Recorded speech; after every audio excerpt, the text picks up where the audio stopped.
ancestral home upon the great plains of Jurtalan, the Coilfang struggle to adjust their way of life to the jagged coasts of the realm.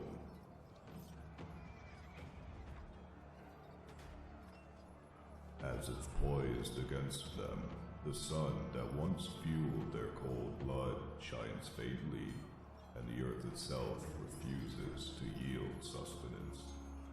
The stallion, their ancient ally, fears to tread such land.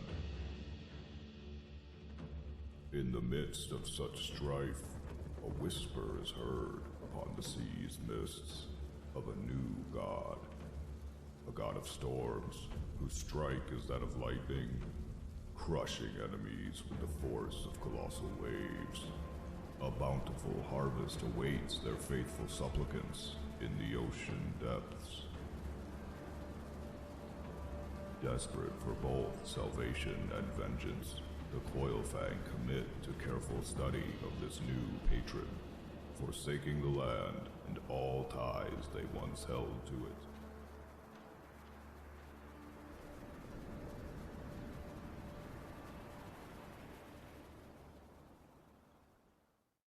Welcome to Kali Night Shift. This is Garage, and we're going to try and tell a story in Age of Wonders 4. So we have Brutalator Maimring, the Scale Lord of the Coilfang Lizardfolk, a feudal culture of horse lords that once lived on the rolling plains of their realm that were displaced by some cataclysmic event. And they've been forced to the coast and forced to adapt and find a new way of life in order to survive. And so we're going to illustrate this using the tome, the starting tome, the form traits, and also the cultural society traits. So what do I mean by that? Well, the Tome of Faith really, even though it's our starting tome, it's supposed to represent more of a remnant of who these people used to be and will be left behind as they become something new. The form traits, quick reflexes, light-footed, and elusive, is meant to inform us of the lifestyle that they've had to adapt to, one of persecution and learning how to evade would-be attackers.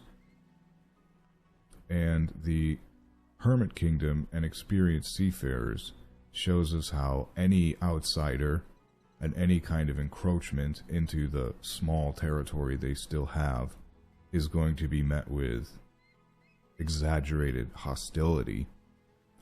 And even though this trait is called experienced seafarers, it's really supposed to help facilitate a development of seafaring where currently there is none. As you can see, there's of course no coastal provinces annexed to this capital city, and in essence these people have no experience in seafaring, but they will learn in order to survive.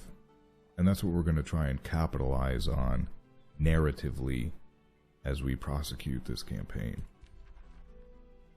So again, we're going to start with some order spells, and that's something that's going to be left behind, you would say, as we pursue a new path and a new development in our culture. So I'm going to take advantage of one of the benefits of the Hermit Kingdom society trait and use the 100 Imperium we start with to just increase our population immediately. Although we do want to get straight out into the ocean in order to take advantage of the benefits of experienced seafarers, which is increased experience and increased resources from coastal provinces, we're not going to pass up something like a gold vein or an iron deposit, which is just the most efficient way of developing our initial settlement. I am going to just place a couple of farms here. However, just because our people's main initiative is to grow and expand and try and stake a claim in this new location. So, having done that, we can now grab one more. And this is where I think, although the seafaring mechanics of the game have been improved since launch, it still could be improved with some more incentives. You know, there is, of course, a fishing ground here, which is kind of like pastures on land, but the land, as you can see, resource nodes are just far more abundant than what you find in the oceans. And also there are no magic materials or ancient wonders available in the oceans, whereas again, here we have one on land that we would be very foolish to pass up. Now, that doesn't mean we need to annex provinces all the way over here. We could potentially just build an outpost and annex the magic material, but, you know, the point remains that when you have nodes very close, like this pasture is literally right here, this gold vein, you know, one province over, you really need to deliberately kind of decide you're not going to pursue those things, or else you'll just get pulled into the land and not take advantage of the benefits of experienced seafarers. So as we zoom out, we can see we're kind of in the lower southwestern quadrant, I would say. This is a medium-sized map with 7 players, including us, and this is set to brutal difficulty. However, I have changed the starting difficulty to normal just to facilitate a bit of a faster start. If I had left it on hard, which is what brutal difficulty sets it to, we would not have this bannerman, and these starting enemy stacks would be far more difficult. It would just require me to sit around and draft a bit more of a force. I'd have to fight every battle manually, and this campaign, although I intend to include the new tomes from the Primal Fury update that was recently released, the beginning, the early game, isn't going to contain any new content because I'm starting with the old tome and we'll have to go through a couple of tomes before we reach tier 2 and then tier 4 to utilize the new ones. So, with that being said, let's get started and not waste any more time. I think I'm going to start with a workshop because it's boosted and because we will struggle to get production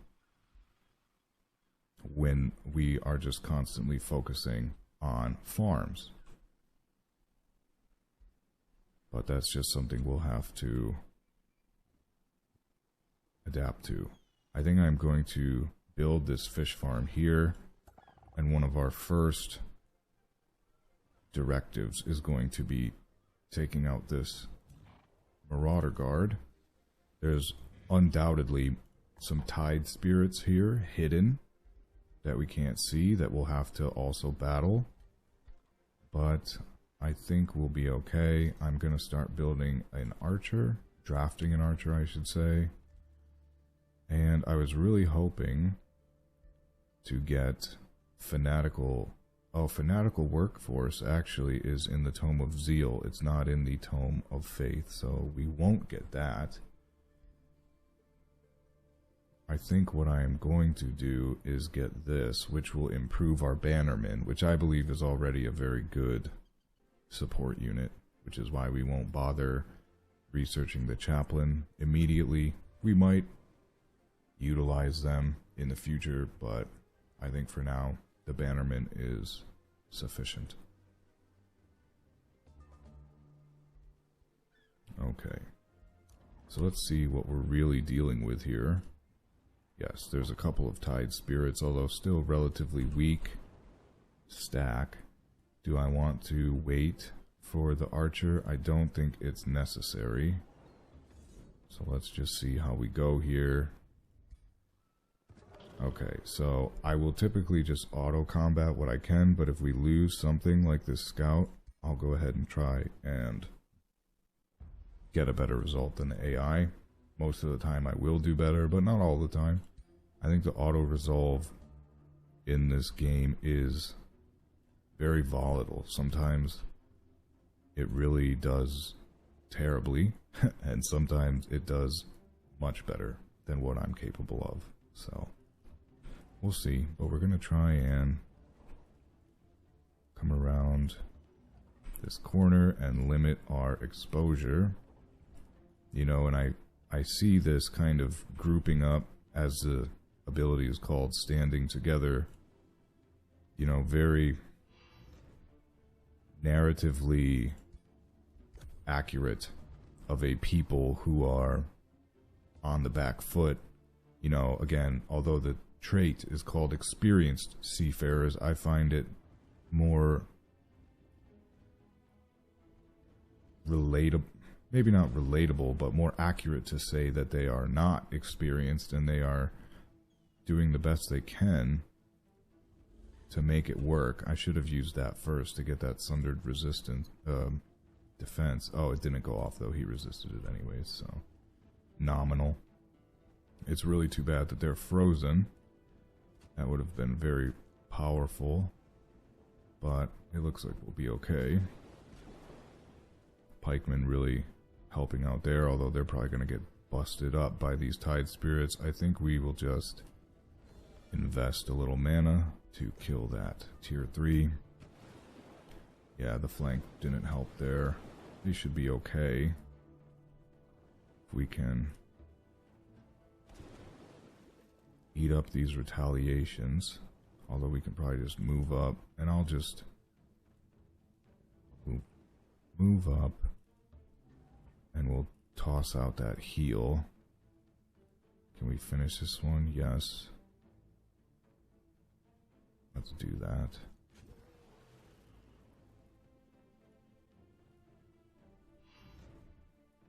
Oh, that was the wrong ability. Foolish. Well, let's see if I pay for that. How much are you gonna do? 16 damage? Yes, so that will defeat him. Crap. That's unfortunate. Well, I don't know if this is going to be enough to take another model off, but let's try. No. Well, that might have been a fatal mistake. Yes, it was. Well, unfortunate. I think I would have rather lost the Scout, frankly. But as you can see, survival is not guaranteed. I have limited experience and make mistakes constantly, so hopefully that provides some drama to the campaign. Let's see. Okay, well, at least that was unguarded. And I don't really want to get back on land now that we're in the water. I think we should maximize our time here. Yeah, we definitely can't afford to rush that Archer. So what do we do?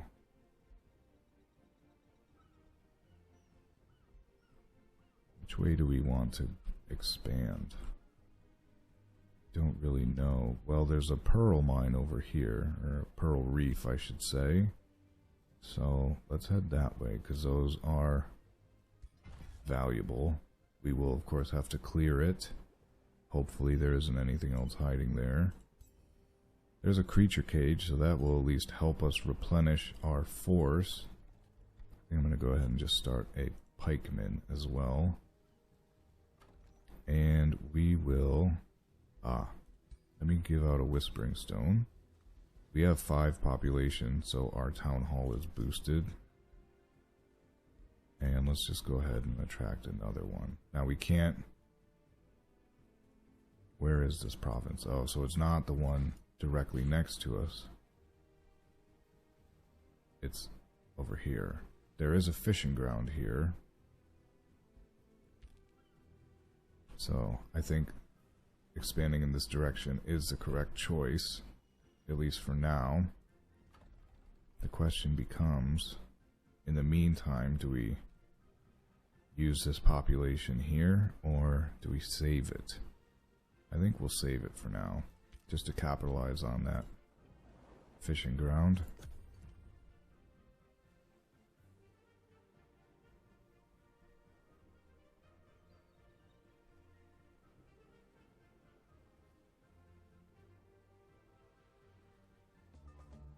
Alright.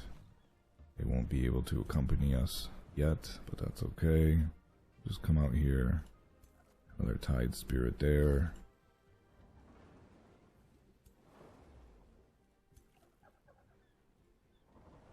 So I think we're going to just wait. I don't have a problem with that. They should be able to meet up with us on our next turn. What do we have? So let me... Yes, I need another pikeman to replace the one that I lost. So let's see, that'll be another turn. I think with 5 we could beat that rather handily. So we will just wait, I think. Oh, is this a creature cage? What do you know? Did I must have missed it. Totally spaced on it. Again, another mistake. They will be relatively common, I'm sure.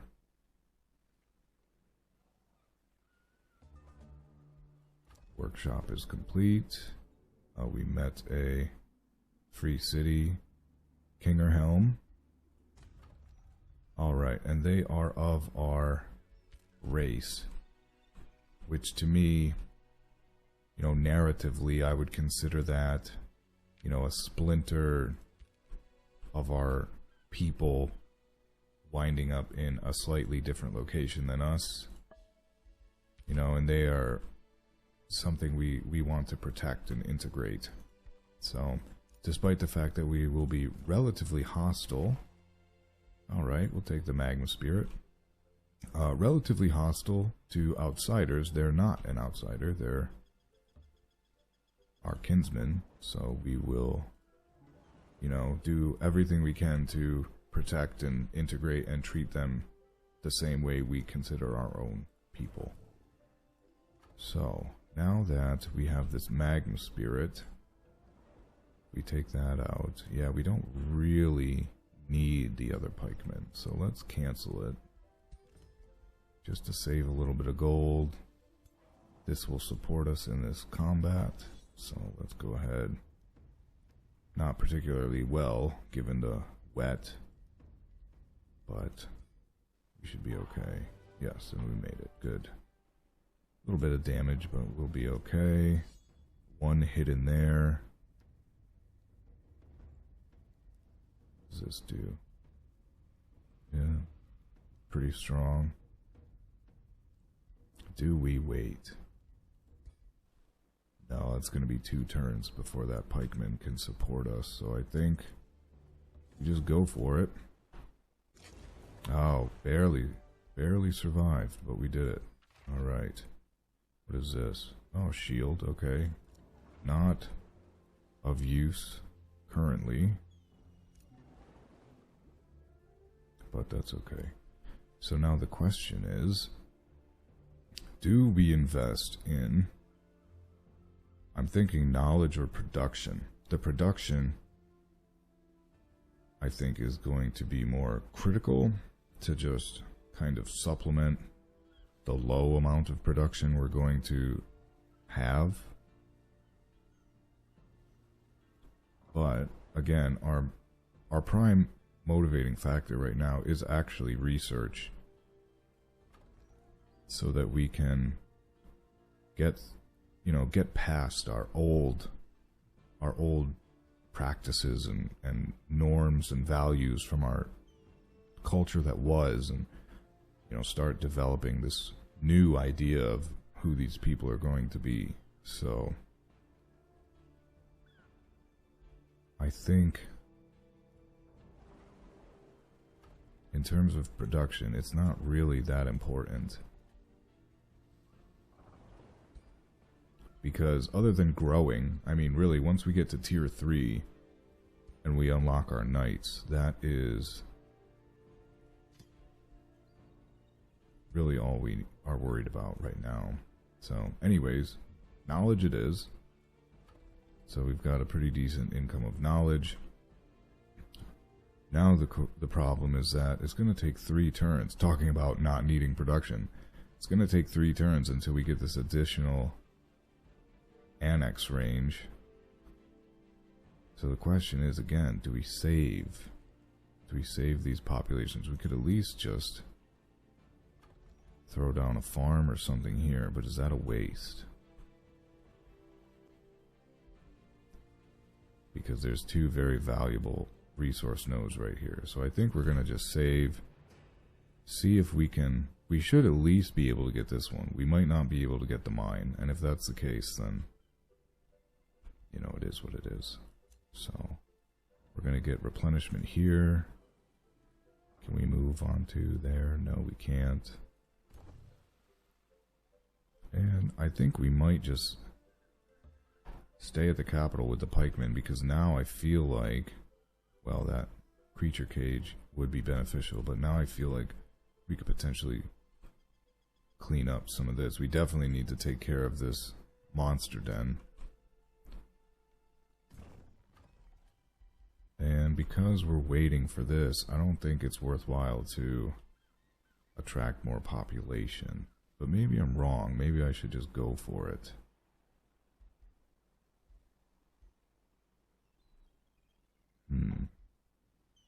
Fishing ground out here as well, also occupied. So maybe that'll be our next trajectory, is to clean this up.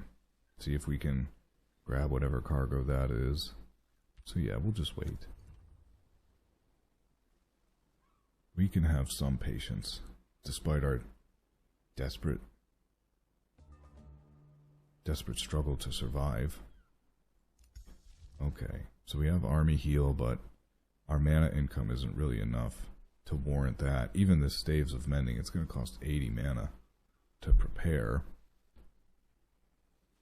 Although I do plan on getting another Bannerman relatively soon for a second force. I think we might just hold off on it for now.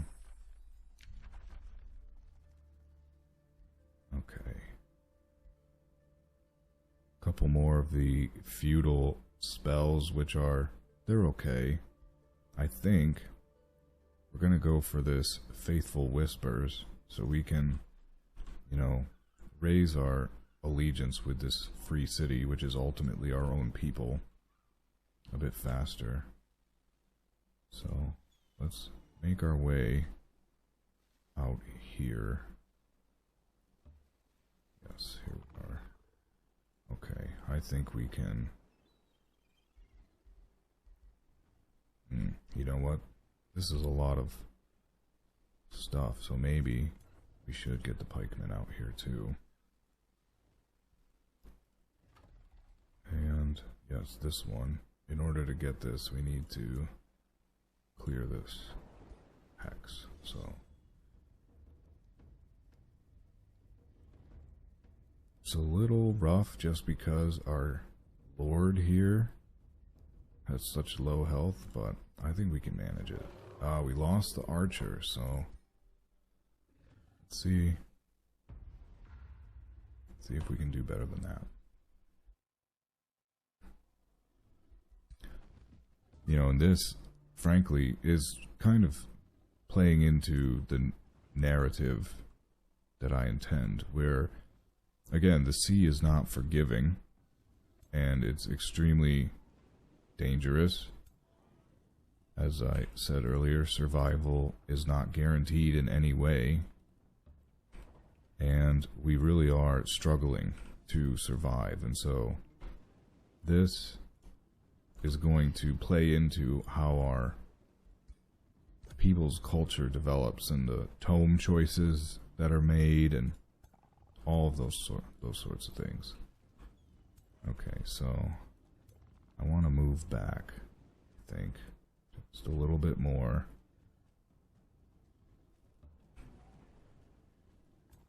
Yeah, here we go. We really are kind of on the defensive here. We need to lure them in to, you know, the perfect place, which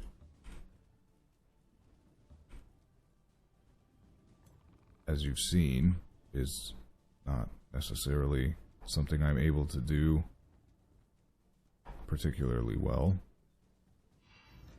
but we will attempt it, see if we can lure. Yes, here we go. Okay, so that is unfortunate that they froze our magma spirit, but that allows us to try and jump on this wyvern, although again, without another frontline unit, it is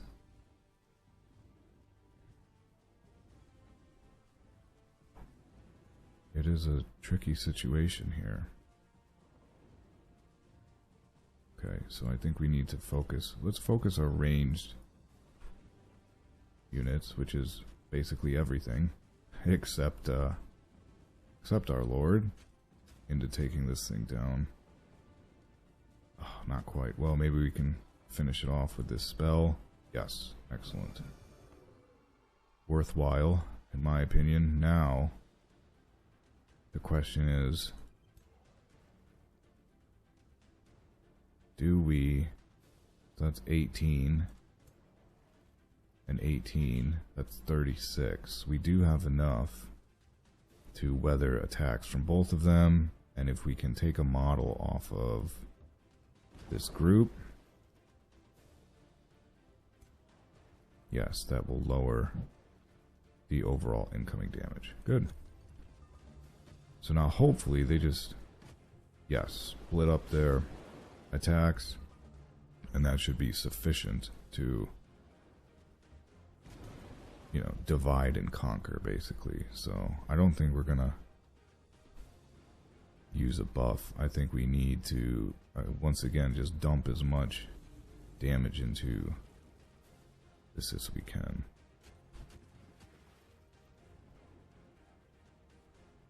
I don't think it's going to be enough to kill it. Oh, it could. 50% is not ideal, but let's go for it. Excellent. All right. Oh, Thunder Warding Helmet. Wow, look at this. A lot of lightning and frost resistance. That's fantastic. And very thematic, given the seafaring theme. This looks cleared now as well, so let's grab it. Some gold, okay. And I feel comfortable grabbing that fishing ground.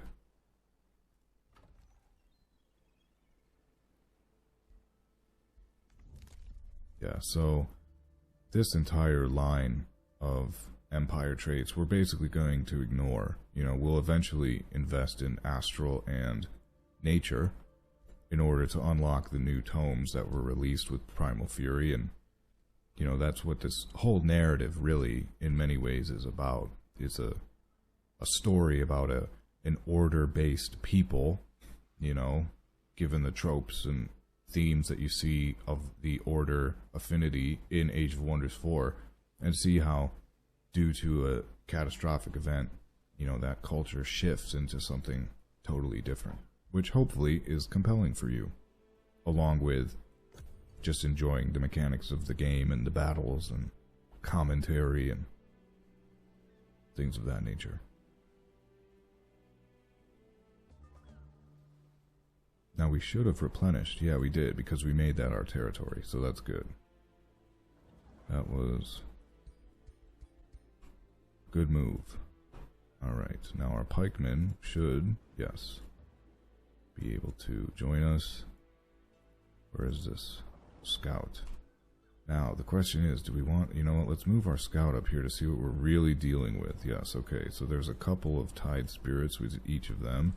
Quite a bit of creep, I guess you could say, depending on your gaming history, if that term means anything to you, or trash maybe might be more pertinent, but let's go ahead and make this attack. We should be, yeah, relatively safe. But of course our scout was, oh, I didn't mean to do that, whoops, that's unfortunate. Our scout was defeated. I definitely think we could have played that without that loss, but I unfortunately hit the wrong button. Do I want to invest in another one? I think I will, yes. We need some situational awareness, and I will spend the 60 gold, yes, to see what we can reach now. And we can reach this, which is going to give us 22. Oh, and we can reach these too. Look at this. Fantastic. So we have a lot of incentive to continue our population growth. Now, do we need to? No. Wow, look at this. A fishing ground that will also provide us a research post. Fantastic.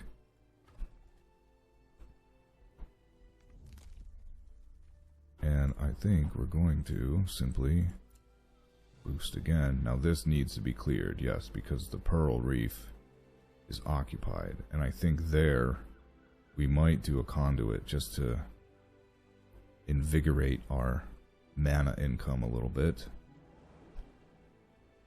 Now what are we going to produce in the meantime? Our city stability looks okay. We do need to be cognizant of how long it will take us to build structures, though, with such a low production. But I think we're going to start going down the coastal city structure line. Once we reach the Seafarers Guild, we will get 3 of food, production, draft, and gold, and I think that's it. I don't think it gives you mana or knowledge, but 3 of those for each coastal province, which already we're looking at 15 of each of those resources, which is pretty significant. And this right now will just give us some gold. So let's do that. We do also want to invest in research. So that is something to consider as well, but one thing at a time. Alright, so we have a level up, we can get a signature skill, and I'm really trying to focus on either astral or nature, and I think in this context the astral is actually much better. Not only is it going to play into our, again, our kind of evasion idea of the way that our culture has lived and now fights, but it's going to influence us to start getting some more astral empire traits, which will be beneficial. And I mean, it even plays into this, us just getting defense, because that will also increase our evasion, which is very important. Not evasion necessarily, but defense and resistance while you are embarked, because while you are embarked you have -2 to both of those, which makes you a lot more vulnerable. So given the fact that we're really only fighting,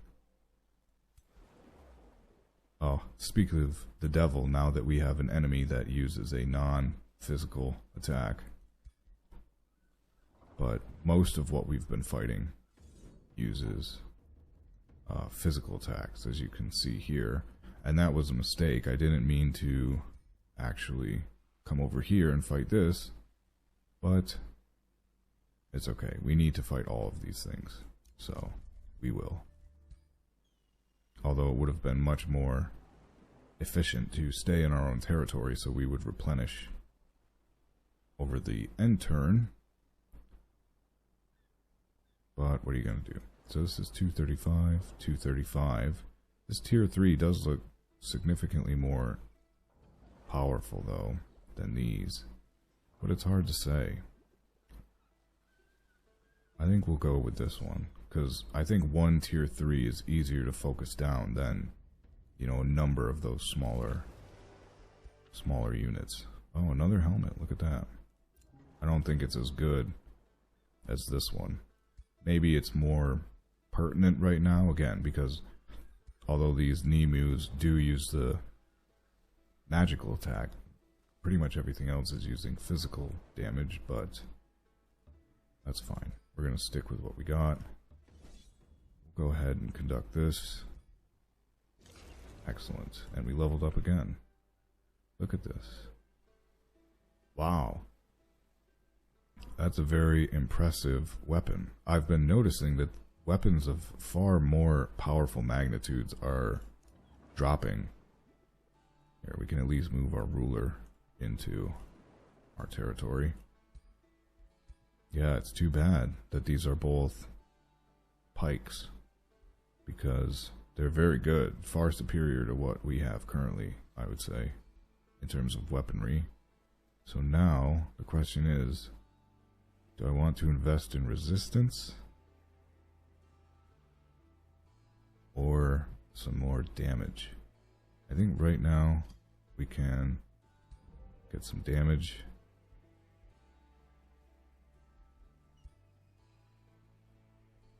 Just wait there. We got our castle, and we've got more growth opportunities. So now that we've cleared that, yes, we'll get the Pearl Reef for some gold income, and with the conduit, we'll help out our mana income a little bit as well. Oh, and now that this is our territory, we will replenish. Excellent. Well, let's just bring the stack back together then. Good. Good, good, good. Okay, you know what? We can also use our Imperium to boost some allegiance with this free city, because yeah, having some sort of trade agreement or something could certainly be beneficial. Do we have enough to boost our population again? We do, and that will put us at tier 3. Look at that. We can start production of our tier 3 settlement on turn 6. That is pretty significant, I would say. So we have 3 turns. We can't boost allegiance again for 3 turns, so I would say let's just do that. Start that up. Now, where are we going to annex? We could get some more food here, but is 8 more food worth it compared to the benefits of additional coastal provinces? I would say probably not in the long term. So, is it about time we start getting a couple of quarries? We have 6 farms. I do intend to get this soil tenders, so right now that would give us an additional 30 food, but that's not for 15 turns given our current nature affinity. So I think we could afford to build a quarry. Let's build it over here.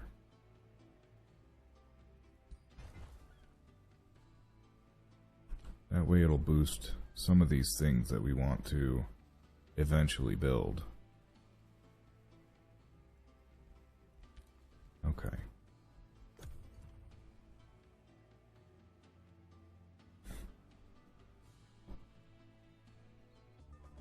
Alright, pretty quiet so far. Oh, here we go.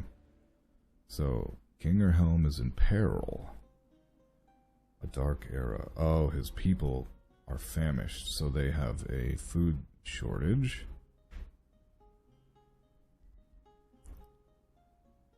Blocks growth for 1 turn. That's not particularly significant.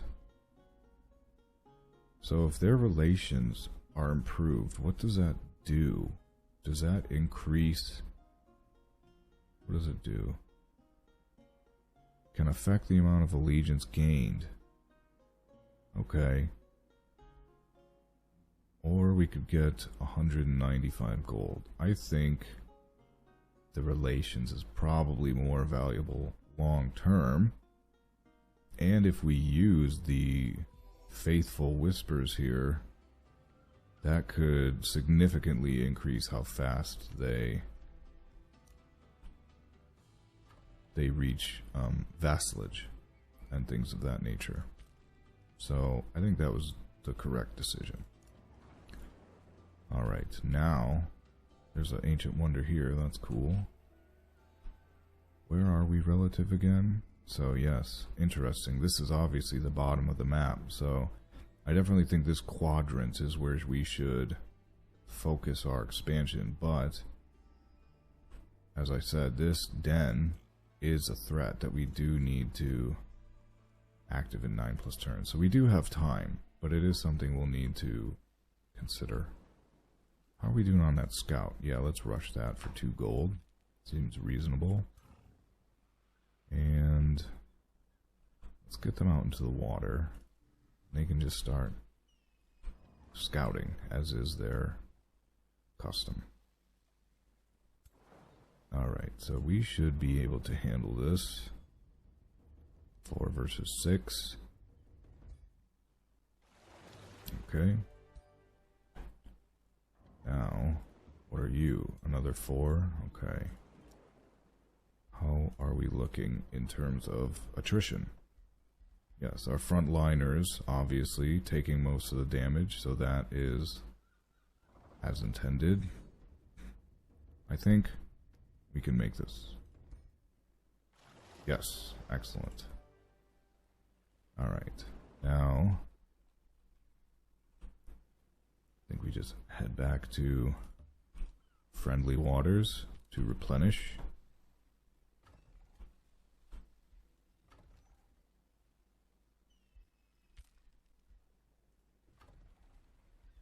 Oh yes, our growth is blocked for this turn, that's fine. So we're tier 2 now. When do we get our next hero? I want to say it's like turn 15. We still have quite a bit.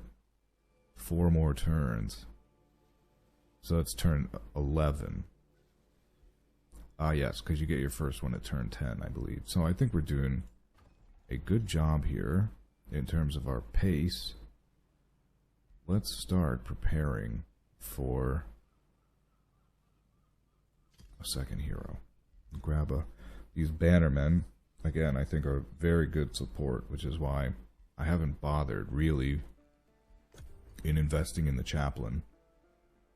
And that will, specific reason for that will become apparent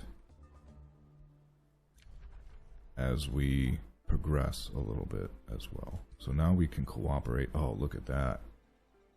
Some research and production. These are both right up what we're looking for. Let's see here. So we got our faithful whispers. They do look cool. It's a cool looking unit, the chaplain, but as of right now, even if I took a chaplain, I wouldn't want to get rid of the bannerman. And so at that point, you know, we have 2 supports, and it's not that like they can't do any damage, but I'm not sure if that's ideal.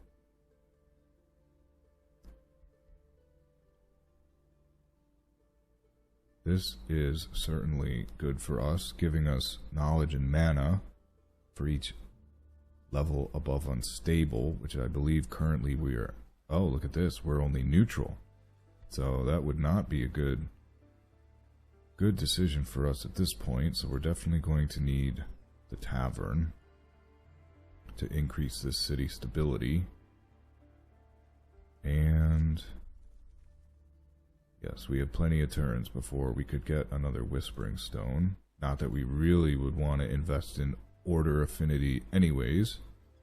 So maybe we'll just put that in front of our Town Hall. I don't think we need to rush that.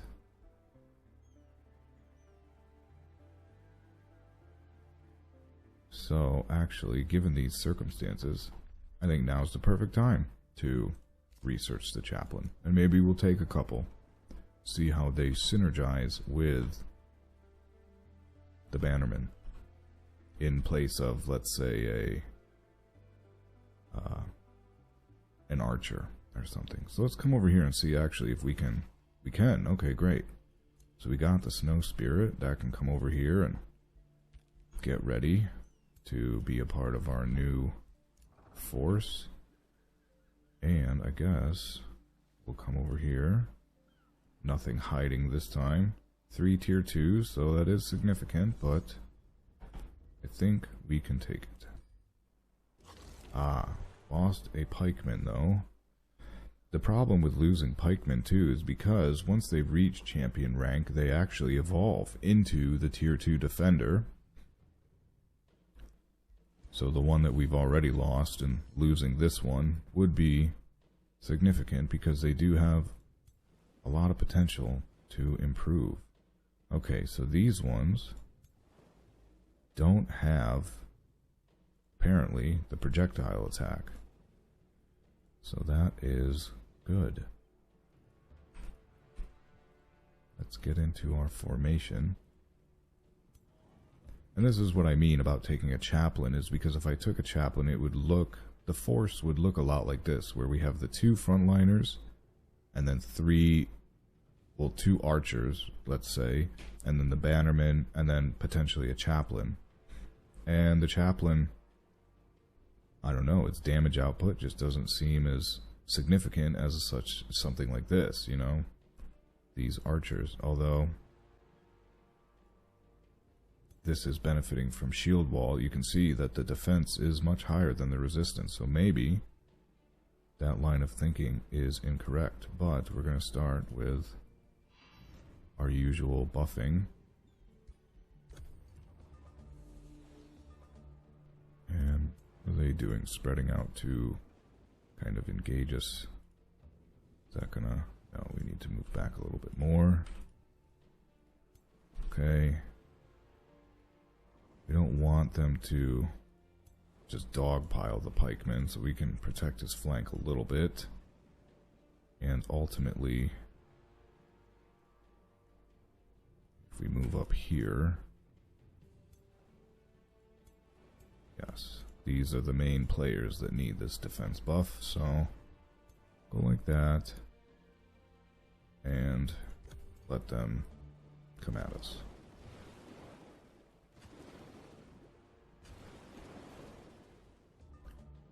Alright, now basically we need to just dogpile these things. Unfortunately, yes, everything's going to have fire resistance.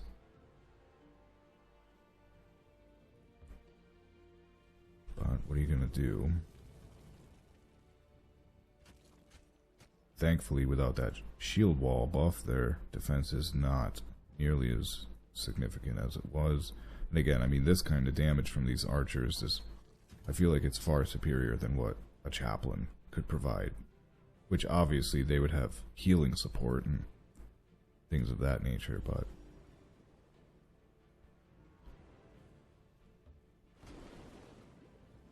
sometimes you just need to deal some damage. Alright, nice criticals. Can we finish this? No, we can't. So, we got 12 coming in there. Alright. I don't think they have the ability to kill. So we'll just ride this out. And they're not even going to try, so that's good. Makes things easy.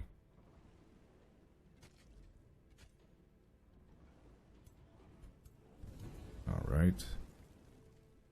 Don't think we're gonna really need this, but just in case. Oh, not very good. There we go.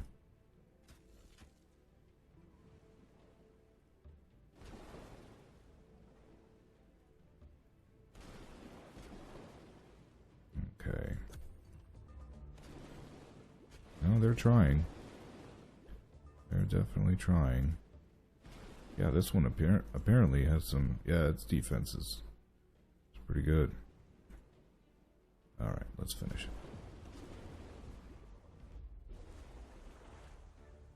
good. Alright, level up. And another pike type weapon. That's so funny. That seems to be all we're getting.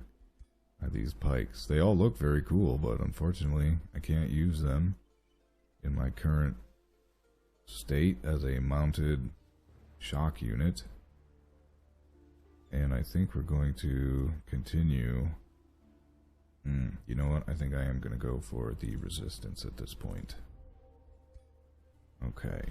Now, let's go back to our own territory for the replenishment. Might even warrant another scout, frankly. I am considering maybe just getting rid of this snow spirit because, yeah, the 8 mana upkeep. I'd rather just pay gold, frankly. I would rather pay gold. So we're going to have a hero. That'll make 3. So I guess it's going to depend on what kind of hero we get, how we flesh out the rest of that force. So in that case, I think we will 30 gold. That's not a very good rate, but 15 research is significant.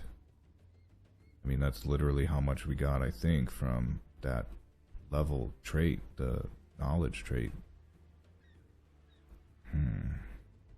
Maybe the production would be better well spent, I think. I think at this point, the production, maybe if our allegiance, oh, you know what? Here, let's slow down. We're going to launch Faithful Whispers. Okay, now is that a sustained? Or is it... Yes, okay, so it's 4 mana per turn. No problem there. Now, we'll boost our allegiance. And now we'll do our cooperation for the production. Okay.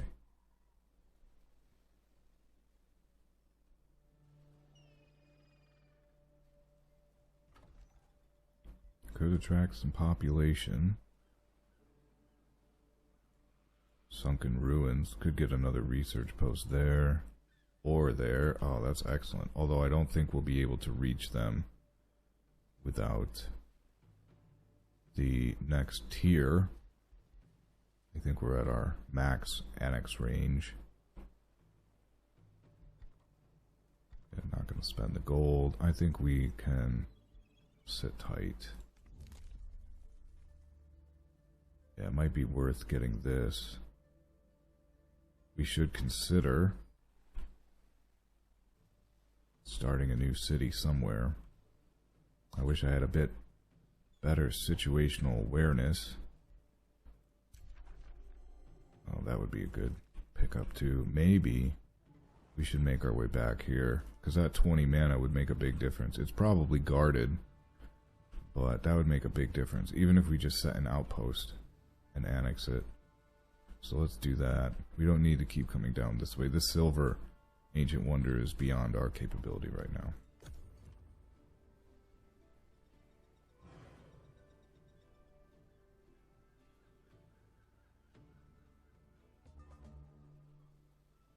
Alright. Oh, goodness. Well, that is unfortunate to have that right there. But what are you going to do?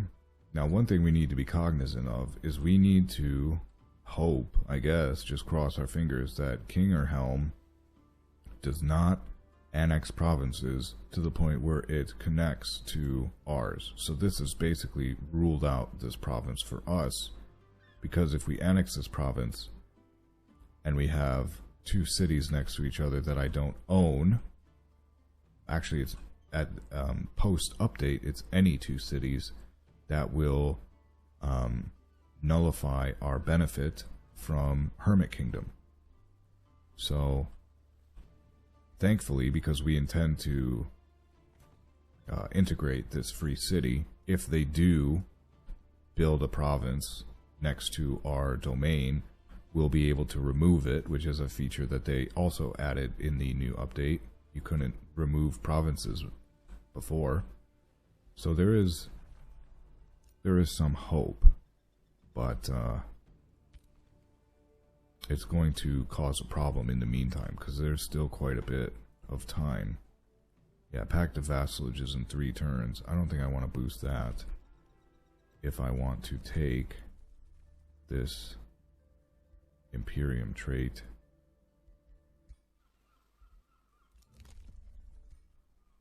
We'll have to wait and see. So we can conduct this, so let's do so. Okay.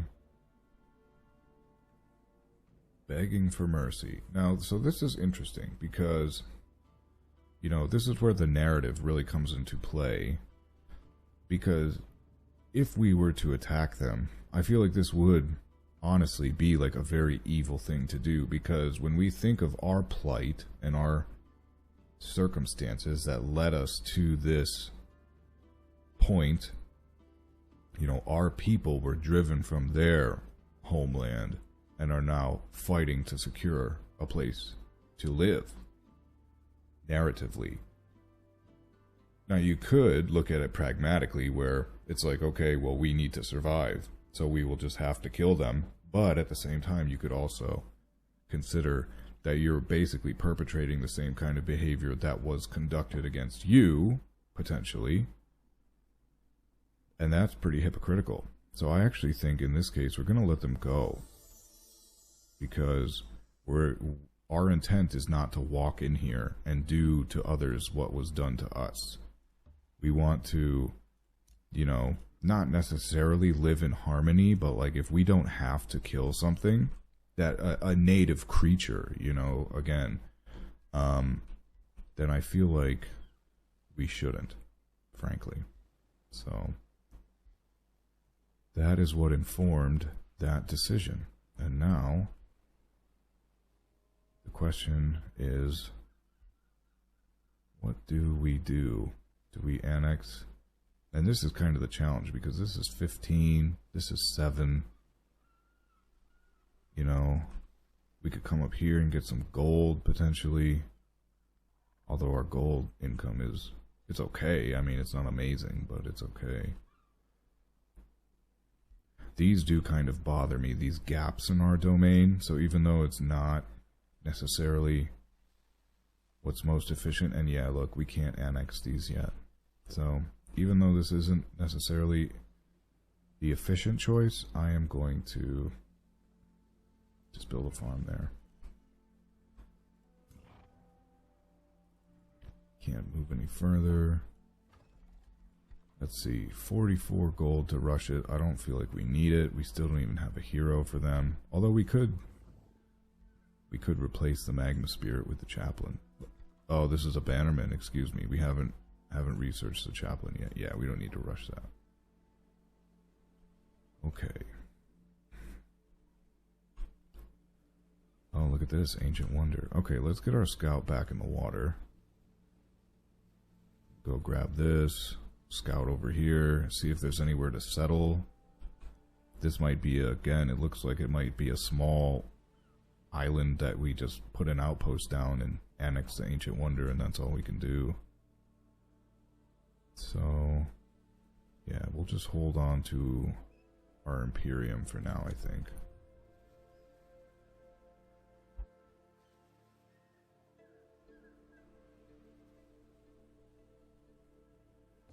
I'm kind of surprised I haven't met any other rulers yet.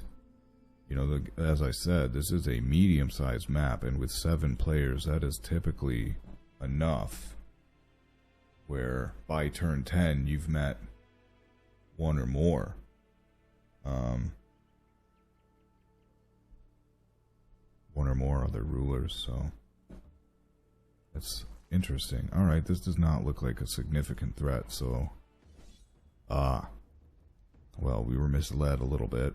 There is a entwined thrall here, and this enchantment can be devastating due to the spirit damage against adjacent hostile units, so it wouldn't surprise me if we lost some units in this combat, and it could be potentially very challenging if we don't position correctly. But we made it. Good. I'm happy to see the damage being done to our frontliners there. That is, as I would hope. Oh, look at this. That is a nice shield. Oh, and a ton of knowledge. Awesome. Wow, yeah, that shield looked pretty good. We don't need these. Yeah, I still think staves of mending. Well, we are about to get that that second bannerman.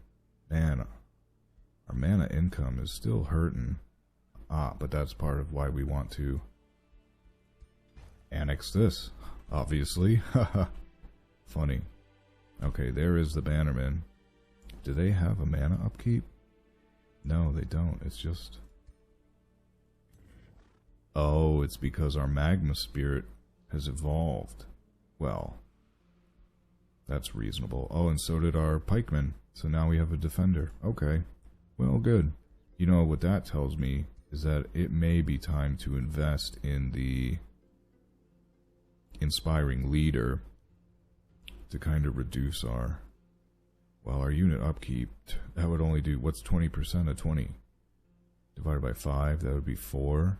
4 mana? It would save us 4 mana a turn? I don't think that's worth it at this point. I think the Archon blood, just the 20 mana from that is sufficient to offset it. And I definitely think we can fight this battle. Especially now with our buffed up units. I can't believe we have a tier 3 already. That's great. That's great. That's part of the power of the experienced Seafarers. Getting out there into...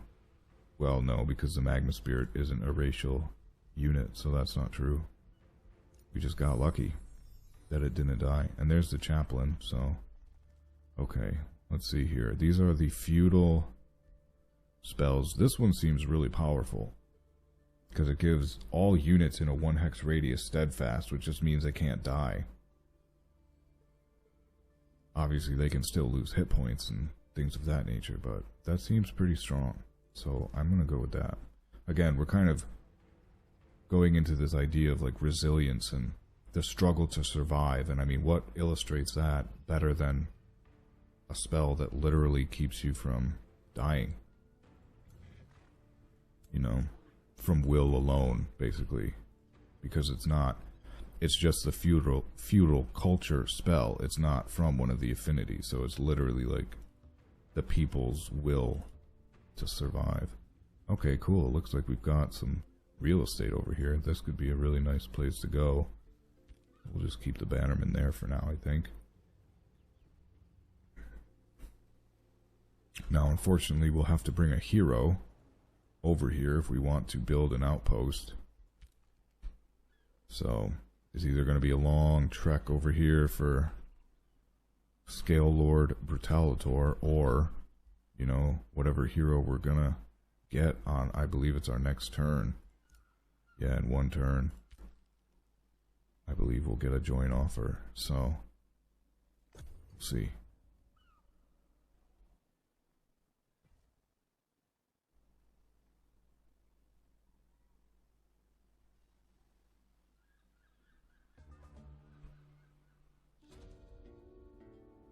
More frickin' Kingerhelm. Getting into trouble, causing me problems.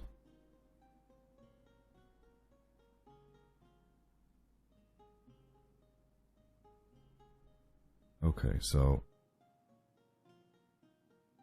Very soon it becomes clear that the Duke from Kingerhelm is not up to the intricacies of a game meant to be played by Godir.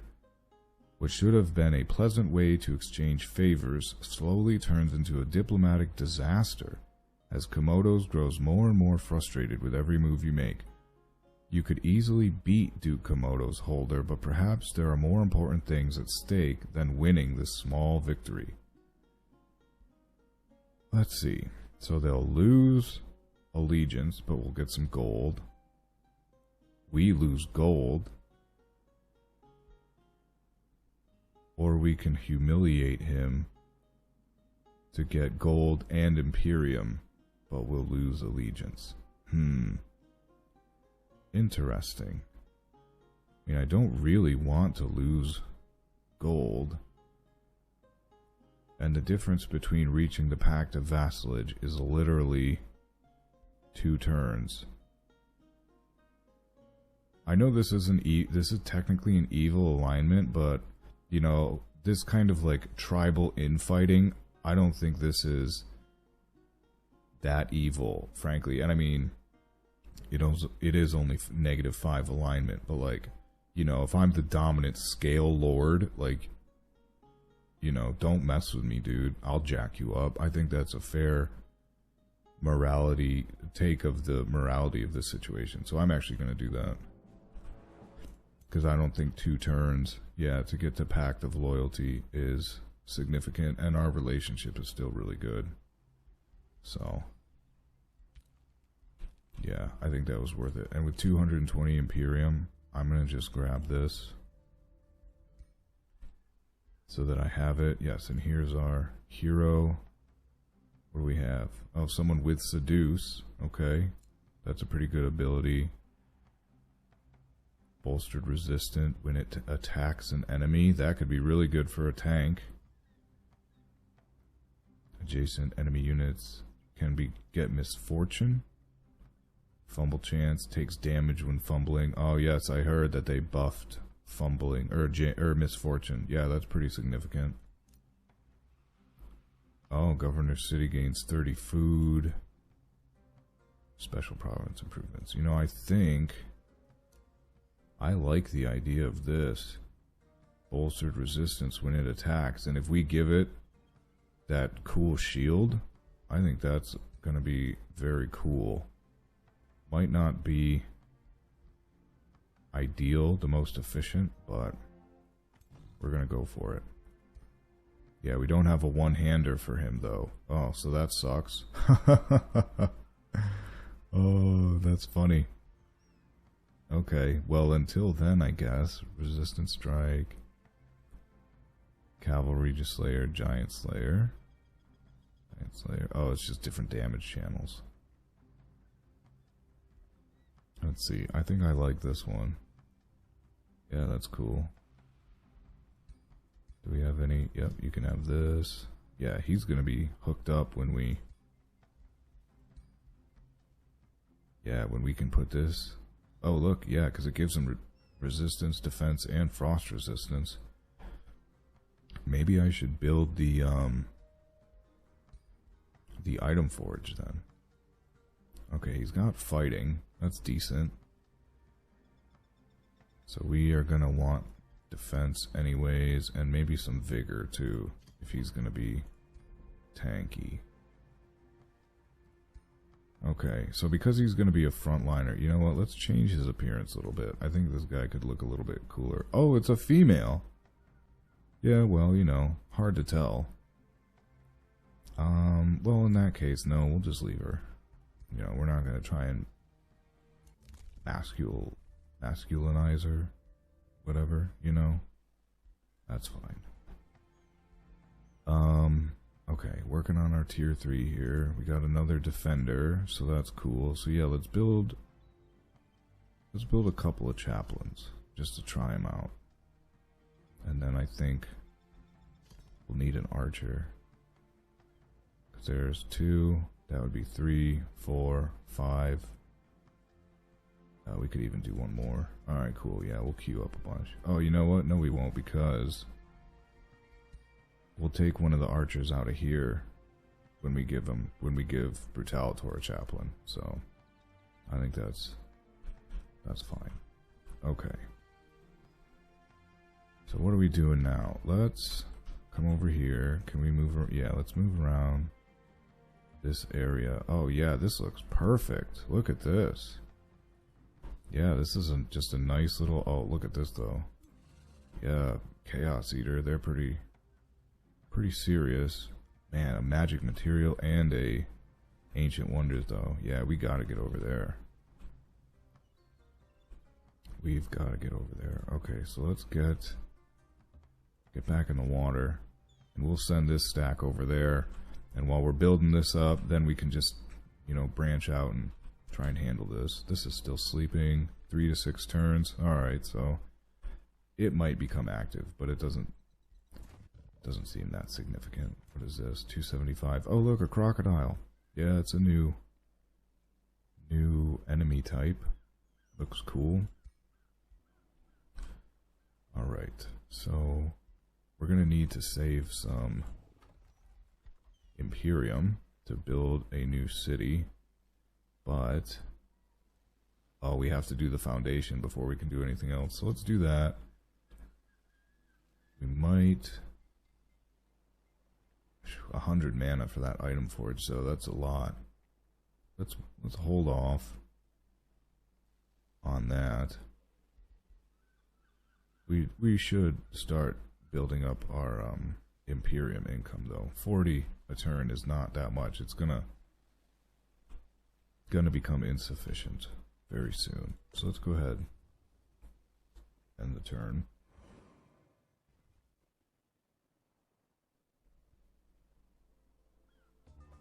Yeah, despite having a tragic backstory of persecution and flight, this location has really worked out so far.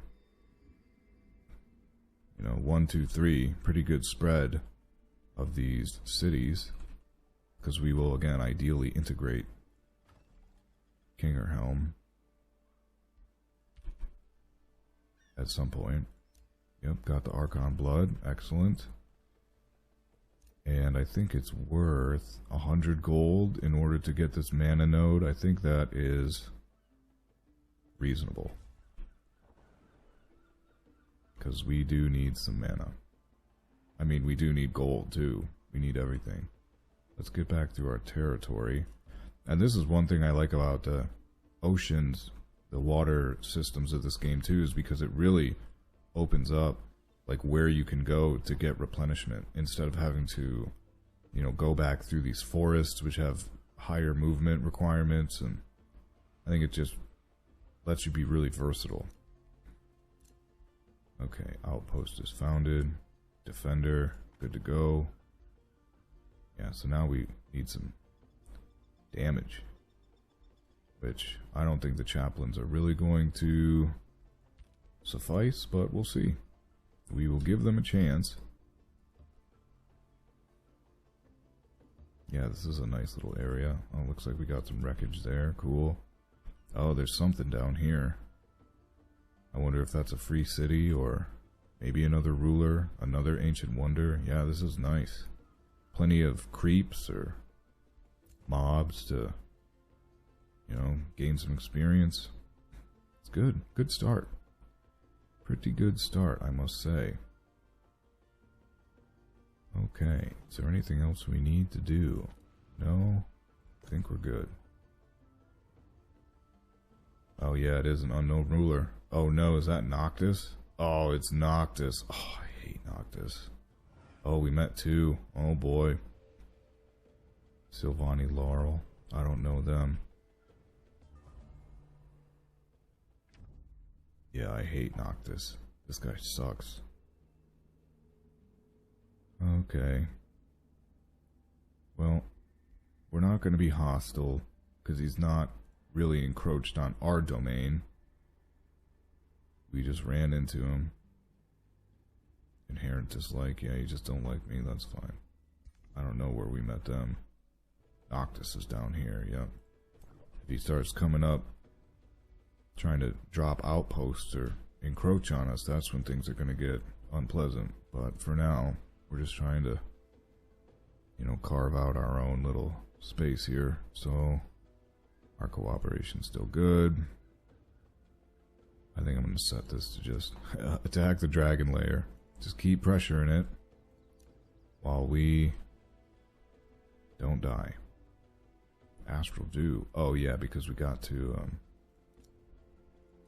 that level of loyalty. Pact of Vassalage, I think we're at now. Alright, and so here we are, ready to choose our first tome that really signifies like our first step down this new cultural path. And what I want to use is the Tome of Warding. And that's for a number of reasons. You know, it really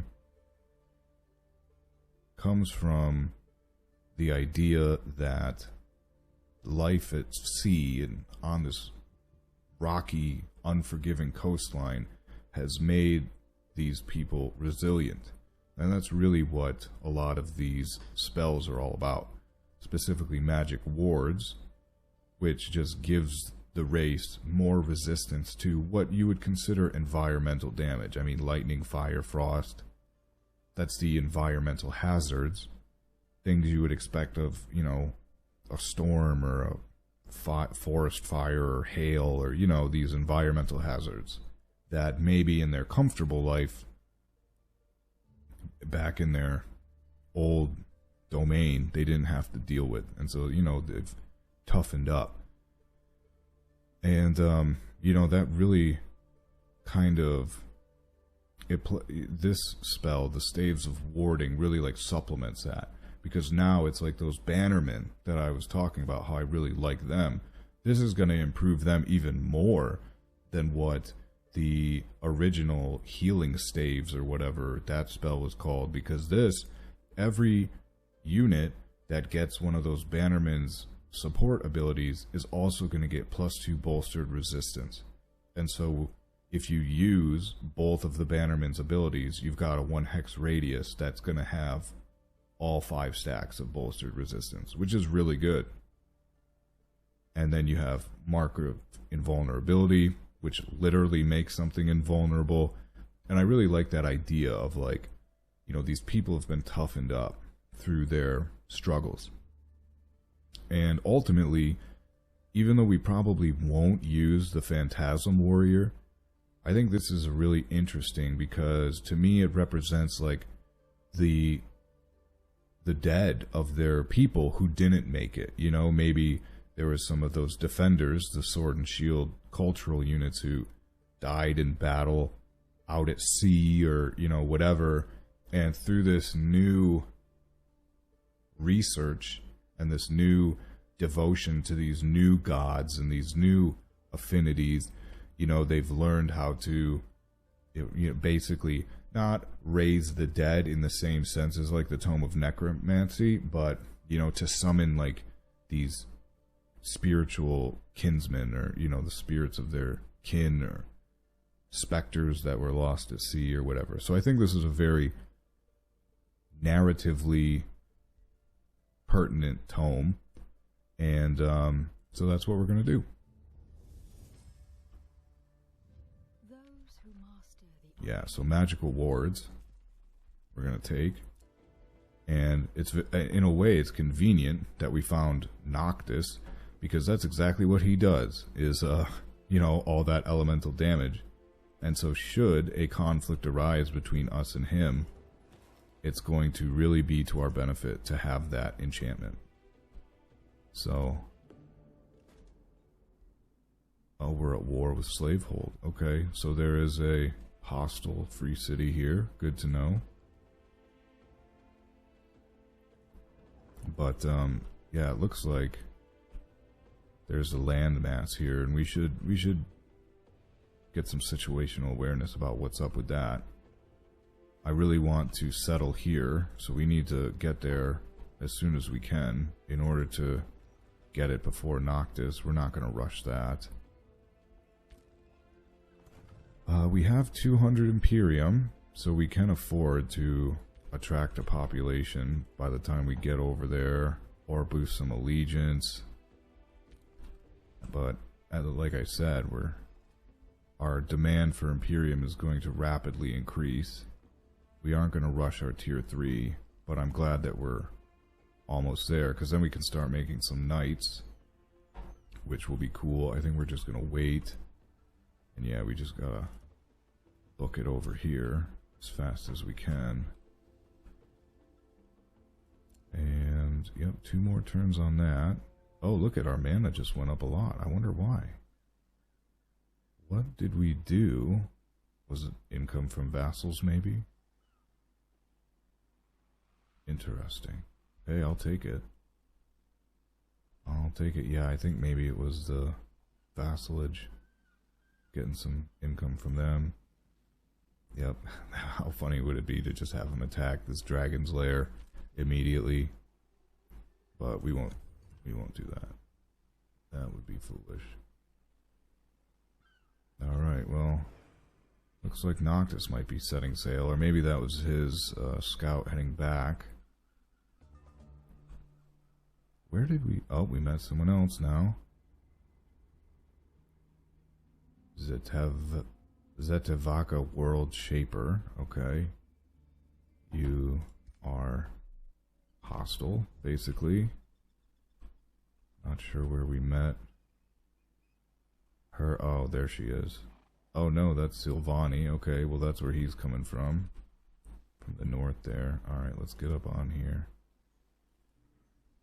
I don't think we can build the outpost here because, yeah, this is the province with the ancient wonder. Got the chaplain. Cool. 410. Yeah, we can probably go start conducting some battles here.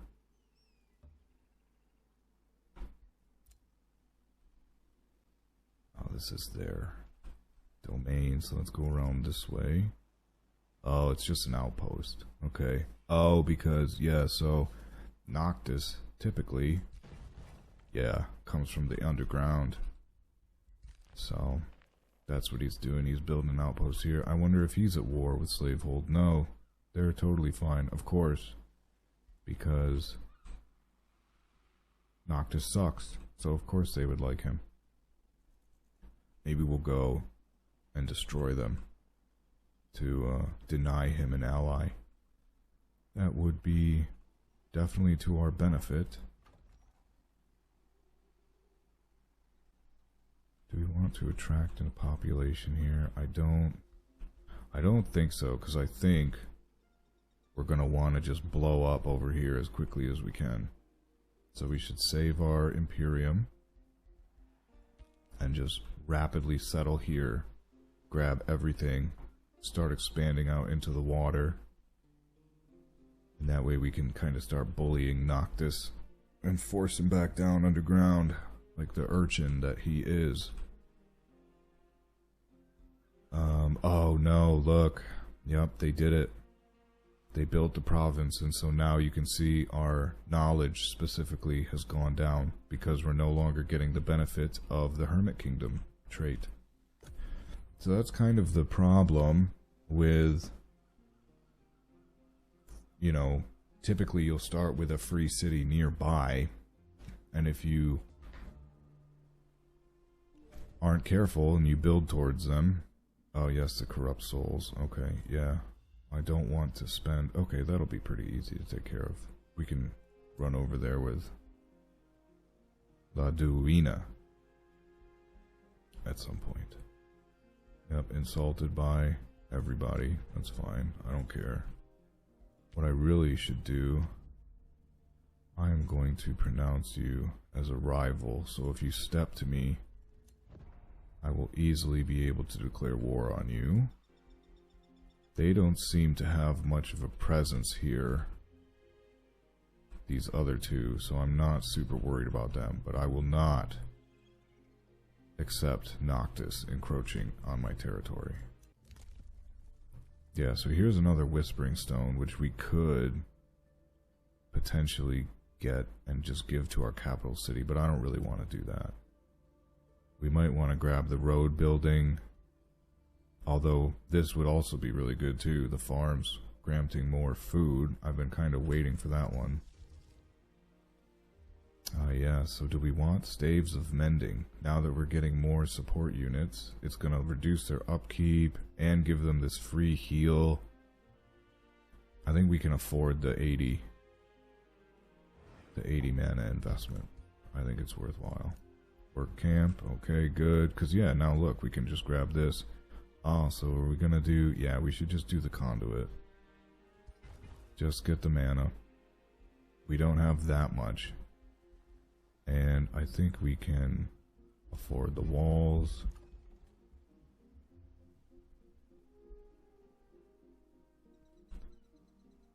Now, what are we going to annex? What are we going to annex? 44 gold. I think we can rush that. Sweet, so now we got a tier 3. Let's go ahead and get a knight started. Because they're awesome. Do want to keep going towards this, but not going to waste building foresters for it. Is there anything? 100% income from the governor. Interesting. What do we get from Brutalator? A lot of draft. Interesting. That would, oh yeah, and the 15, oh, the 15 research. So that could be really good. That would get us 30 research off of that trait. But 13 turns is a long time. I don't think we're ready for that. Let's see. I know once we get this, yeah, the Tithe Shrine, I think, yeah, it takes 2 quarries to boost that. Let's do that. Let's just do another quarry here. Fill up this whole area. And that way, we can do the Clergy Commons and the Tithe Shrine boosted to give us some more mana and gold. I think that's good. We can level this out a little bit while we focus on expanding here. So that's good. Okay, yeah. Oh, look at, yep, he was trying. He was trying. Sorry, buddy. I made it here first. This is my territory. Oh, look at that. Lost an archer. Is that a chaplain? It is a chaplain. Alright, well. Apparently they can kill archers.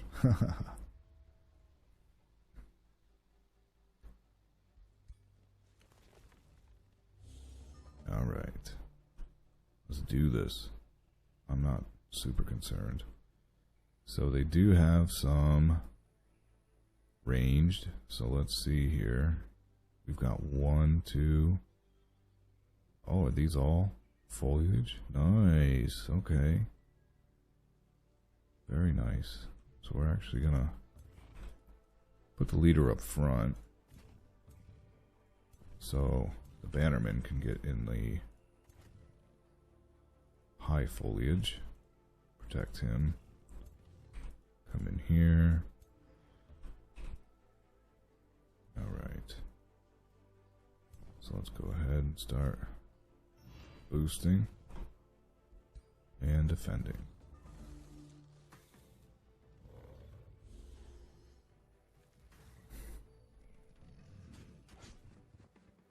Alright. Yeah, it took a bit of a... took some hits there, but I think we'll be okay. Now we need to just jump on these dudes and just murder them. Which I think we should start with the ranged. 50%, 25. Yeah, let's start back here. Oh, not great. Well, it's okay. Here we go. Boom. Ripping them up. What can this fire dude do? Now this leaves fire. Yeah, so this is if he gets surrounded. That's not something you do to like teleport in. Because he's a, yeah, he's a ranged attack. What is this? 1 hex radius. Okay. Yeah, I think that's good. These guys probably have a fire weakness. So how are we gonna do this? Oh yeah, if we travel the 3 hexes, that'll give us a ton of damage there. Or there. So maybe we finish him off with them. And because of our trait,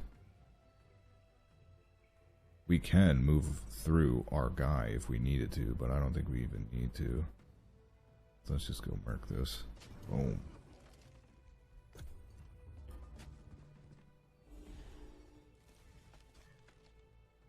Yeah, I don't know how the auto-resolve loses units in some of these battles because, you know, you can see here it's like a no-brainer. You know, really not very difficult at all. Boom. Let's finish him with some missile. Maybe we can get in here. 50%. Alright, let's see. Yep, got him. No problem. Rapid surge. Nice. That's great. I think it's better spent on Holder here. I think we're just going to call him Holder. And, well, Laduina. That's probably the closest correct pronunciation is Laduina. Not that it matters because her army is still very slow, but anyways. Okay. Let's see what you can do, Laduina. Good. I mean, with that Bannerman and the... Okay, is this a one-hander? Nice. Alright, now it's on. And this is cool, too. Look at that. Sharpened mace. Critical hit chance. Got fire damage. That's cool. And now we can use this sweet shield. Yeah, look at that. That thing is huge. And looks cool. Excellent. Very tanky. Lots of defense, I think. 6 status resistance. 2 inherent frost resistance. Every time they attack, they're going to get more resistance. That's good. That is good. Okay, so this is woken up. Not too terrible. I think we can just make our way around here. Let them crush some things. Looks like there's some more stuff over here, which I may or may not want to know. That watchtower could be pertinent. Yeah, I don't really want to interrupt this to build a scout, so we're just going to have to make do with the one we have. Let's just keep looking around. Yeah, so Noctis has like no presence here. Well, at least on the surface. I mean, he's literally right underground, and there's like the, yeah, it's right here. So, he is like right here. Yeah, there he is. He's literally right here. I wish I could kill him. He's one of the most annoying lords I ever have to play against. Okay, so we're not rushing anything here. We're not rushing anything here. We already have our coordination. Not spending anything, so I think we're good to pass. Turn. Yep, you're too late, buddy. Even though he did just take a pickup right out from under my nose. God. So annoying. Oh, someone declared a rivalry on me, huh? Yeah, Noctis, that's fine. That's fine, buddy. New rally. Oh, look at this. Gortos Matriarch. That's cool. Where is this coming from? Oh, Kingerhelm. Interesting. Bannerman, Warg. Wow, well, it's a tier 3, so let's grab it for 75 gold. Can't argue with that. Let's go ahead and get these out here.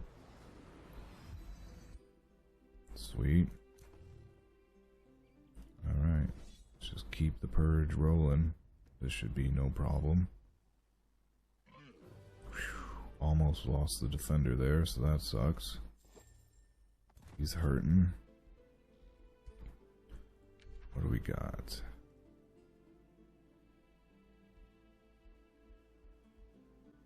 I think, despite the fact that we don't really want to keep going down order affinity, I don't think this impacts our actual empire's affinity. And this could be extremely helpful. Because it's really good. You know, and this is good, but you can't use it in enemy zone of control, and I'm not really worried about this. You know, disease and poison. I mean, don't get me wrong, it's like good, but not super worried about it right now. So let's see.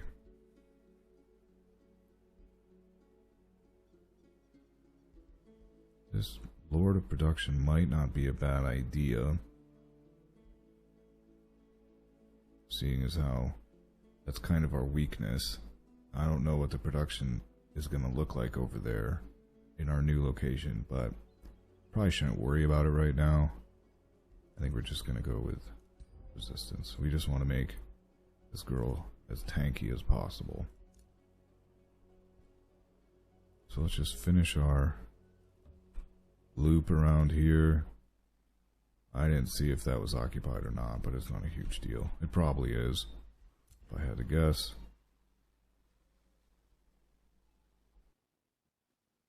And let's see, 490.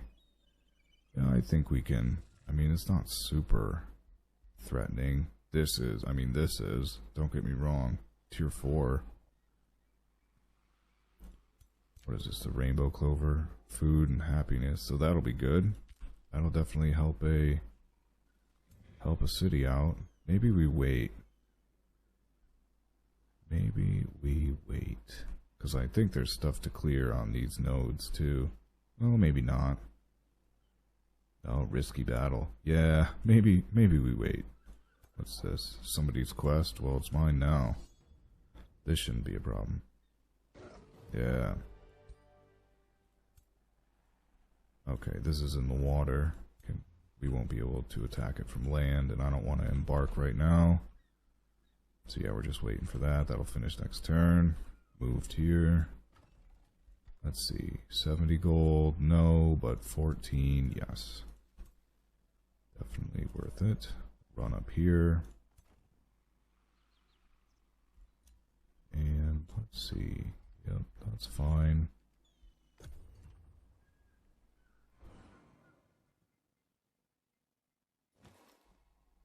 So Noctis is a perfect example of the type of, he's building, whoa, we got a city up here already?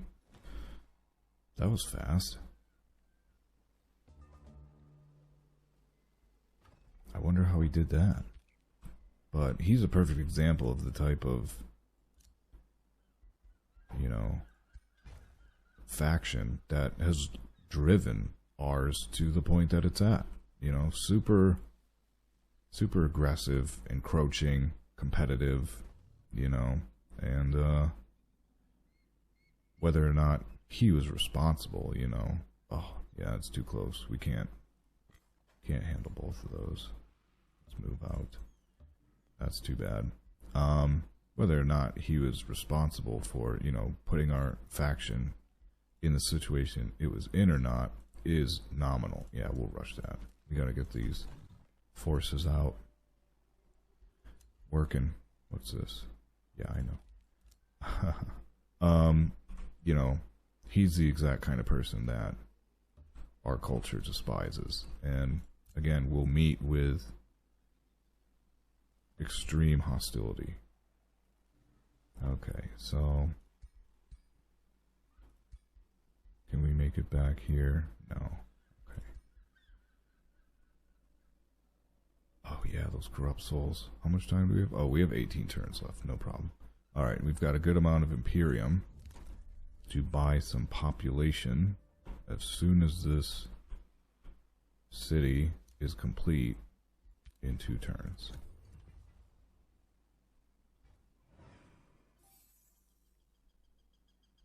Yeah, that's a real bummer there.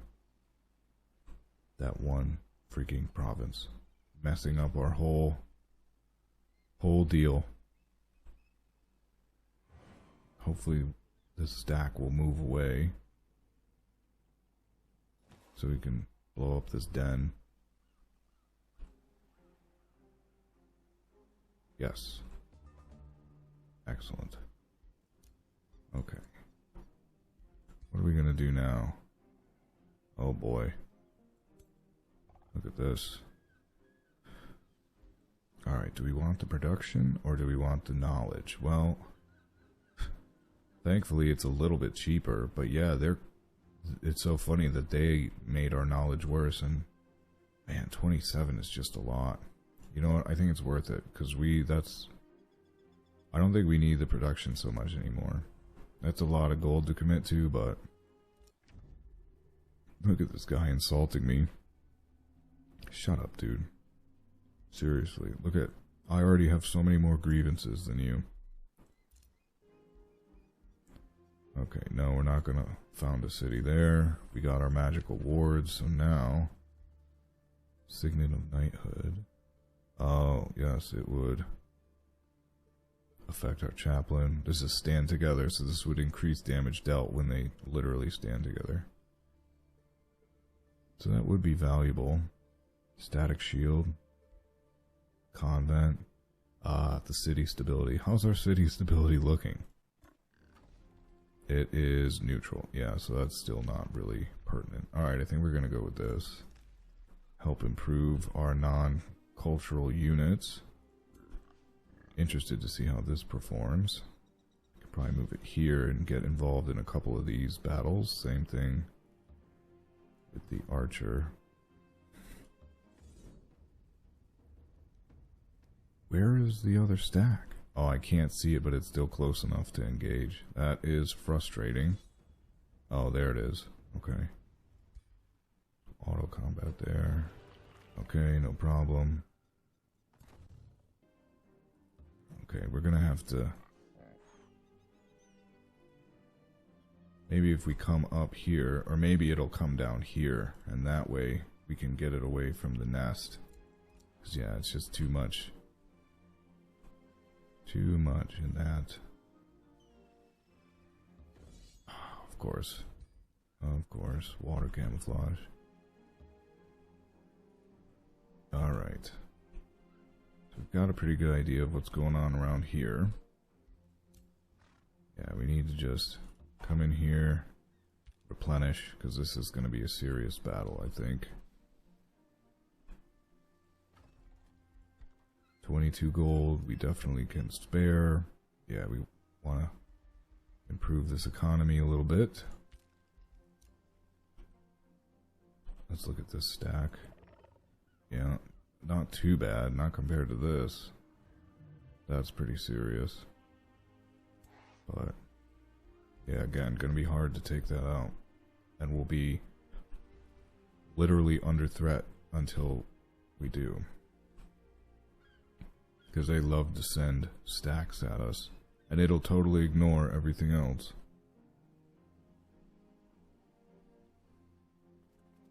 There we go. There we go. Excellent. Now we can take this thing out. Yeah, looking a little low here, but again, with all the support, you know, we should be able to pull through. Oh, wow, lost the tier 3.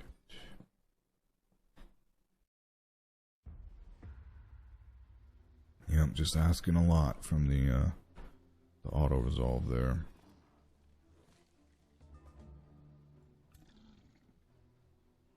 Yeah, I think we'll be fine.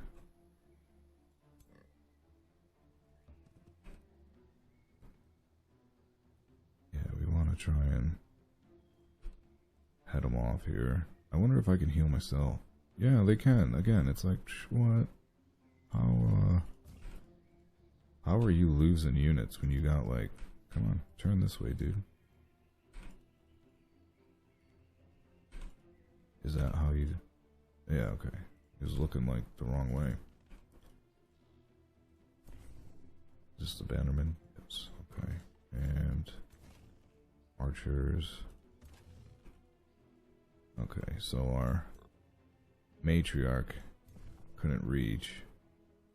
That's okay. Let's do health, because it doesn't even need the health. And let's see, fortune, strengthened, bolstered resistance. I don't know if I want to put this down. Oh wow, cooldown 1. That's good. Well, let's start by healing, because chaplain. Oh, this is a 2-turn cooldown, but that's fine. Oh, they gotta... Oh yeah, it is. They gotta be next to it. That's okay. We'll move back before we drop that next buff from the bannerman. Will this reach there? No. So yeah, let's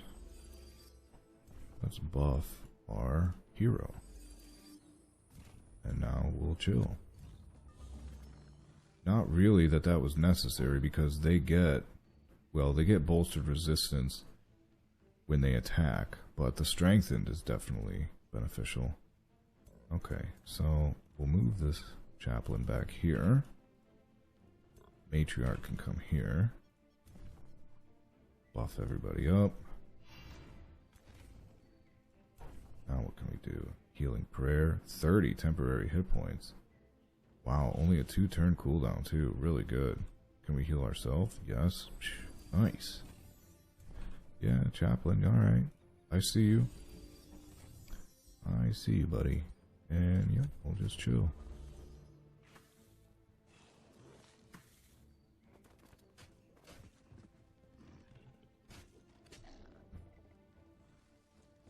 I don't know what this guy's doing over there, but that's fine. Okay. Go ahead and bless up this giant pig. Oh yeah, maybe. Oh, spirit weakness. Nice. Okay. Wow, look at that. Yeah. I like that. Good damage there. And what can you do here? Not too bad. 30. Oh, that'll kill it. Whew, look at that damage. Well, because it's the 5 strengthened. Or 4 strengthened. Nice. Yeah, I mean, this is just a tier 1, though. It's not super impressive. Can we mark it? Yep, cool. And you can eat it on your next turn. What are we going to do here? Yeah, we'll just blast you. Chop you up. Boom. And we can actually just go into defense mode and, yeah, hook everybody up with some more resistance. And let's just chill. Oh, nice flank. Okay. Oh, they're trying to focus this one. That's fine. That's fine. Just heal them up.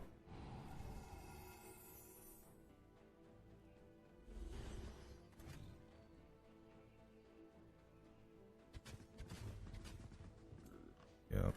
No problem. Just keep on crushing them. Alright, what are we going to do here? I think we'll come down here. This guy can probably... Nope, couldn't finish him. Let's move. Blast him. That'll let this chaplain move back. Already got rid of the retaliation. Oh, can't finish him. That's too bad. Can you finish this? No.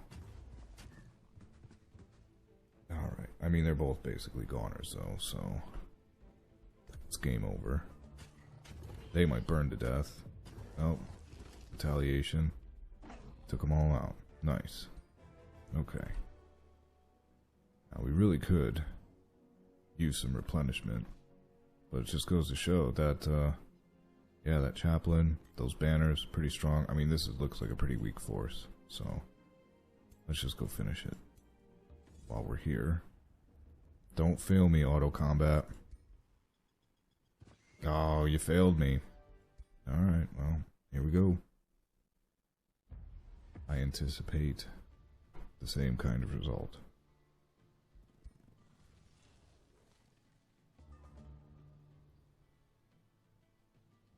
Okay.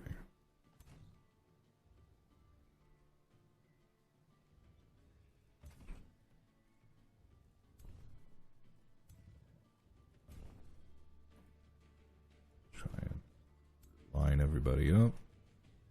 I don't think they're all gonna make it. Yeah, this chaplain might not reach. Nope. That's okay. Come back here. Do a little bit of healing. Do some more healing. Man, this healing is crazy. I mean, obviously it's just temporary hit points, but it's very good. At least at this point. Where, you know, it's not like they have a ton of hit points. You know, you can fill them up. Basically from nothing. Okay, so now, let's move this up. Even though the chaplain could walk through these guys to get there, let's keep him in the back. And actually, let's turn him that way. I see what they're trying to do. Alright.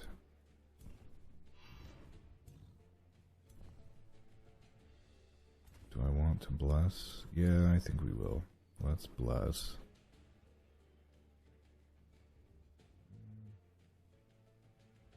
We'll do the pig. Bless this pig. Boom.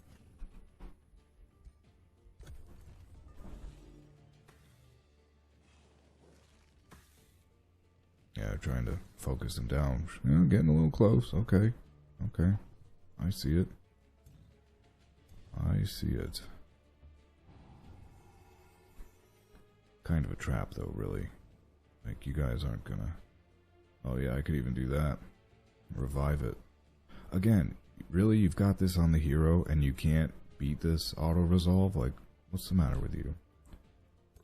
Okay. Let's go this way. And... this way.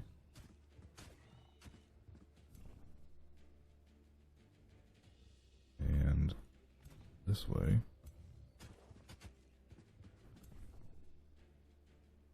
And let's see.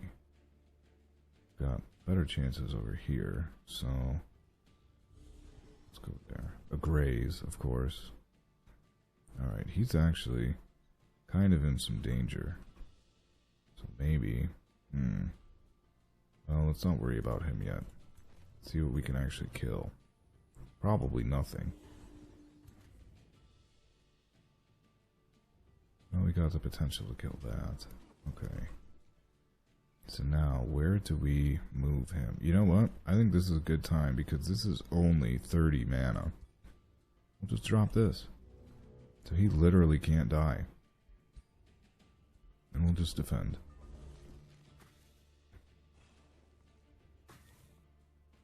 Man, that is so strong. With all this healing, that is like really good. Because even if they did bring him down to 1 hit point, like I'm sure that there's, yeah, like these healing abilities are all back off cooldown. His own healing abilities are off cooldown. That's great. Let's just freaking blast this thing. And munch. Oh, you know what? I should have eaten those ones.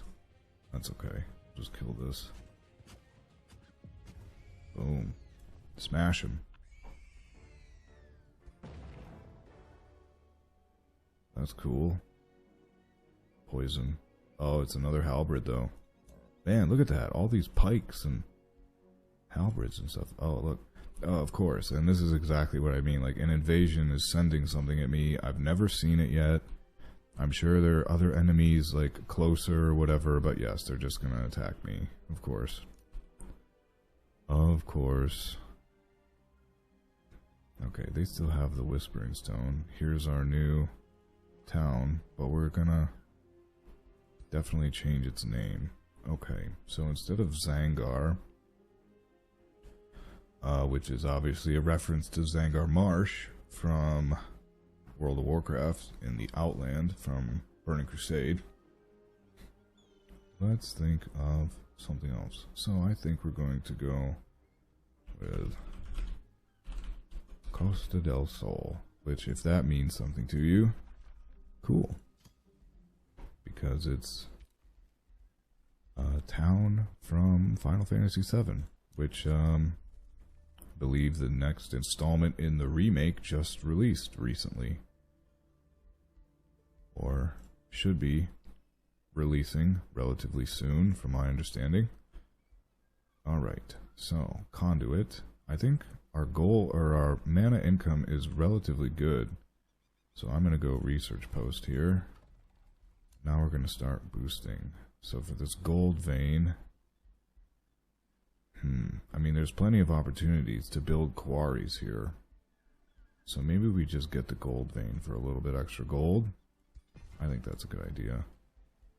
Boost again. I think we're going to go for research post. We need to take out this Chaos Eater. That might have to wait for another turn. Yeah, Costa del Sol, son. Okay. Nothing got boosted? Oh yeah, because it was just research posts and...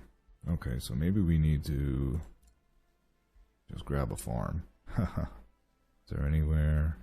Oh, there is a fishing ground here. Occupied, okay. Fish farm.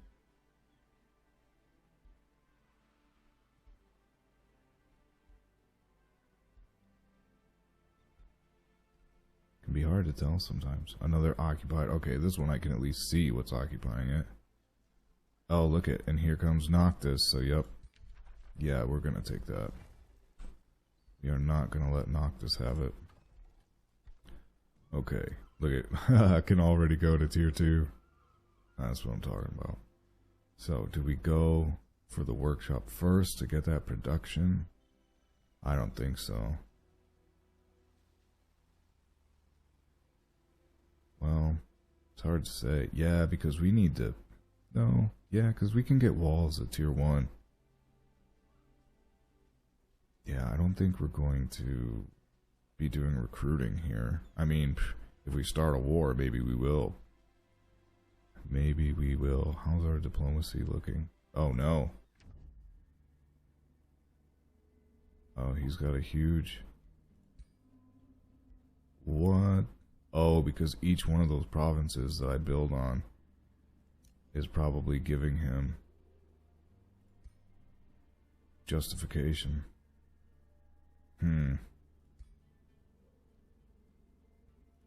That doesn't seem balanced.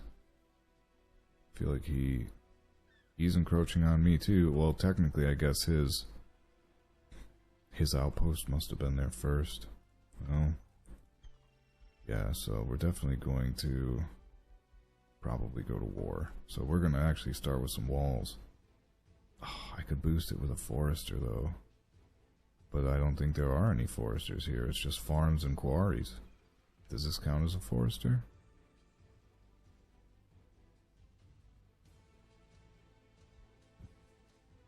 No, it counts as a research post. Okay, well, that's good. 660 to 490. Okay. We can probably take that now. We'll just probably have to end up boosting it. Yeah, I mean, we could boost it for 260 gold in an emergency. Okay. So let's see. 660. Oh, there's an enchantment. All defending units gain rally and fortune.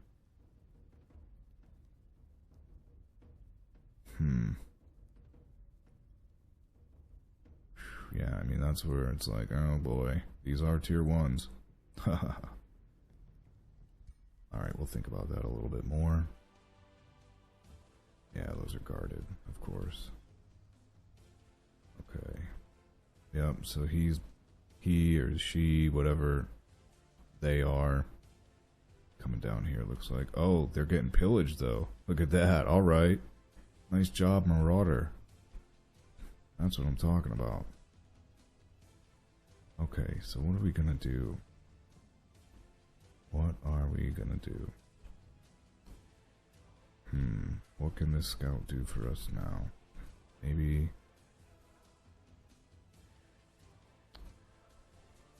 Oh. Okay, they have no justification. He has justification. He's 6 of 7. Am I 7 of 7 again? Oh, military. Expansion, I'm first. That's cool.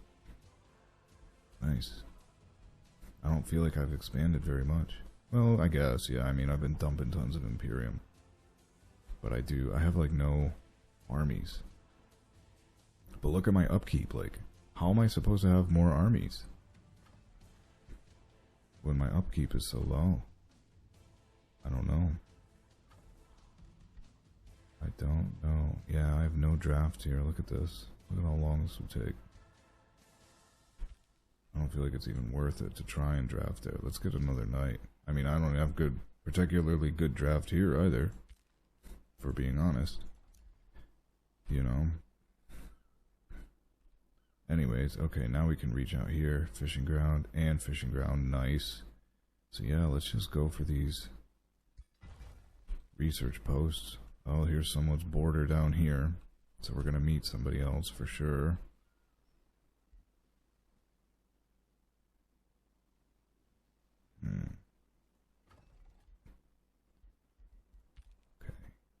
Can we move it all here? No, their movement's done.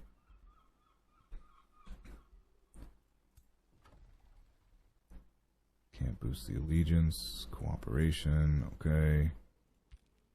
So, comes down to this battle. Let's do it. Alright. Nice job. Nice job. So let's... What do we got? Oh yeah, that's the one from the other turn. What are we doing? More defense.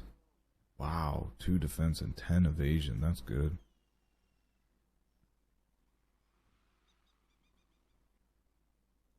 Where do we want the damage?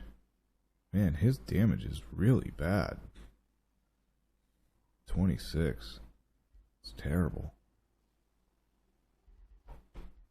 And that's with fighting, too. We got fighting 1 and 2. I guess we'll do martial expertise. Try and get some more freaking damage. Because that is not a lot. But, I mean, it's a basic tier 1 lance. Oh, yeah, I wanted to get that item forge. What's the deal with that? Oh, because it was like 100 mana. Yeah. That's still a lot. I mean, we have a lot of magic materials, though, which is what lets you do, like, cool stuff to the stuff you forge. So it might be worthwhile. It's 5 turns, though.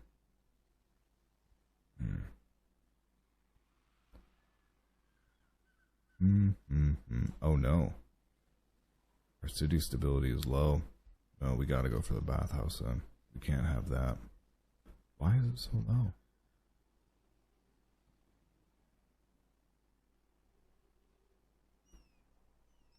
Yeah, just the domain. Larger domain. Okay.